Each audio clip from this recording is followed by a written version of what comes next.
दोस्तों 2027 का चुनाव अखिलेश यादव के लिए करोड़ मरो जैसा होगा। इससे पहले अखिलेश यादव ने योगी आदित्यनाथ की जबरदस्त फील्डिंग सेट कर दी है। दरअसल इस समय मीडिया में खबरें चल रही हैं कि चुनावी रणनीतिकार प्रशांत किशोर की कंपनी आईपैक यूपी में अखिलेश यादव की चुनावी कैंपेन की स्ट्रेटजी बनाएगी। वहीं पीके की टीम जल्द ही लखनऊ में अपना काम संभालेगी और जानकार बताते हैं ये फैसला अखिलेश यादव ने तमिलनाडु के सीएम एम.के. स्टालिन और पश्चिम बंगाल की सीएम ममता बनर्जी के कहने पर लिया है और इसीलिए अखिलेश यादव ने प्रशांत किशोर की कंपनी आईपैक को हायर किया है। और अखिलेश यादव ने पीके के साथ दिसंबर 2025 में दिल्ली में पहली मीटिंग की और फिर बीते दिनों में पश्चिम बंगाल जब अखिलेश यादव गए थे तो दोबारा मुलाकात की थी और इसके बाद समाजवादी पार्टी ने उनको हायर किया। तो वहीं सूत्रों का यह भी कहना है कि 28 मार्च को अखिलेश यादव नोएडा से अपनी पहली चुनावी कैंपेन की शुरुआत करने जा रहे हैं। वो नोएडा में पीडीए भागीदारी रैली करेंगे। उसके बाद 2027 के चुनाव का आगाज होगा। और दोस्तों ये कोई पहली कंपनी नहीं जिसे अखिलेश यादव या समाजवादी पार्टी हायर कर रहे होंगे। इसके साथ में समाजवादी पार्टी और भी कई कंपनियों को हायर कर रही है जो 2027 के चुनाव में अखिलेश यादव की मदद करेंगे। दरअसल समाजवादी पार्टी अलग अलग कामों के लिए अलग अलग कंपनियों को हायर कर रही है। इसमें डेटा एनालिसिस और उसके आधार पर रणनीति का काम मुंबई की कंपनी सो टाइम कंसल्टिंग को दिया गया है और सर्वे का काम कर्नाटक की कंपनी पूर्वी उत्तर प्रदेश से शुरू कर चुकी है, ऐसा मीडिया रिपोर्ट में छपा हुआ है। वहीं आपको बता दें कि 2027 का चुनाव अखिलेश यादव के लिए करोड़ मरो जैसा, क्योंकि अगर 2027 में सत्ता परिवर्तन नहीं हुआ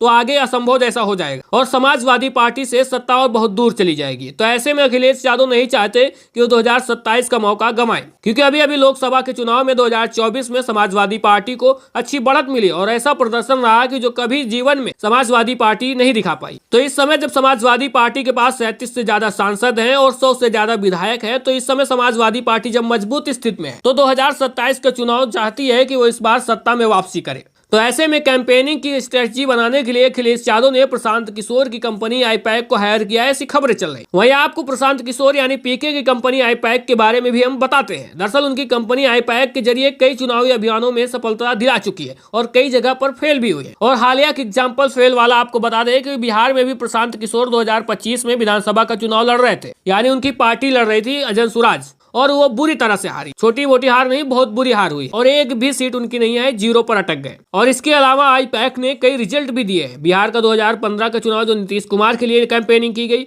इसके अलावा पंजाब में 2017 में भी कैंपेनिंग की है उन्होंने, और इसके अलावा राहुल गांधी के लिए 2017 में उत्तर प्रदेश में कैंपेनिंग आईपैक ने की है। उस समय समाजवादी पार्टी के साथ में राहुल गांधी यानी कांग्रेस का गठबंधन हो गया था। आंध्र प्रदेश में 2019 में आईपैक ने रिजल्ट दिया है, वहां पर भी मुख्यमंत्री बनाया है। और महाराष्ट्र में भी 2019 में उद्धव ठाकरे के लिए आईपैक ने काम किया और वहां भी उद्धव ठाकरे जीते थे। और दिल्ली में 2022 में केजरीवाल के लिए आईपैक ने काम किया, वहां भी जीते थे। तो ऐसे में जो सबसे बड़ी उपलब्धि मानी जाती है आईपैक की, वो 2014 में मोदी जी की कैंपेनिंग की है। पूरे देश में उन्होंने मोदी जी की कैंपेनिंग के लिए काम किया था। तो ऐसे में आईपैक को भी कई जगह पर उतार और चढ़ाव देखने को मिले हैं। फिलहाल बताया जा रहा है कि आईपैक ममता बनर्जी की पार्टी टीएमसी के लिए पश्चिम बंगाल में काम कर रही है, तो वही एम.के. स्टालिन की डीएमके को सफलता दिलाने के लिए प्रशांत किशोर की कंपनी काम कर रही है। दोस्तों ये तो खबरें लगातार मीडिया रिपोर्ट्स में चल रही हैं, लेकिन आपसे एक सच छुपाया गया है कि जो प्रशांत किशोर की कंपनी आईपैक बताई जा रही है, दरअसल आईपैक प्रशांत किशोर की कंपनी नहीं है। फिलहाल में प्रशांत किशोर ने आईपैक से अपने आप को अलग कर लिया था और इस समय प्रशांत किशोर आईपैक में डायरेक्टर मेंबर भी नहीं है। और इस कंपनी को प्रतीक जैन, ऋषिराज सिंह और विनेश चंदेल ये तीनों डायरेक्टर मिलकर चला रहे हैं। तो ऐसे में प्रशांत किशोर का नाम कहीं भी जुड़ा नहीं है। इससे पहले प्रशांत किशोर इसमें काम किया करते थे और बड़ी भूमिका प्रशांत किशोर की रहती थी, लेकिन फिलहाल डायरेक्टर के मेंबर्स में अभी प्रशांत किशोर का नाम नहीं है। लेकिन आईपैक के शुरुआती समय में प्रशांत किशोर इसमें अहम भूमिका में रहते थे। तो ऐसे में आईपैक कंपनी समाजवादी पार्टी के लिए कैंपेनिंग करती है या नहीं करती है, ये तो दोनों लोगों की स्पष्टीकरण के बाद ही पता चलेगा, क्योंकि अभी भी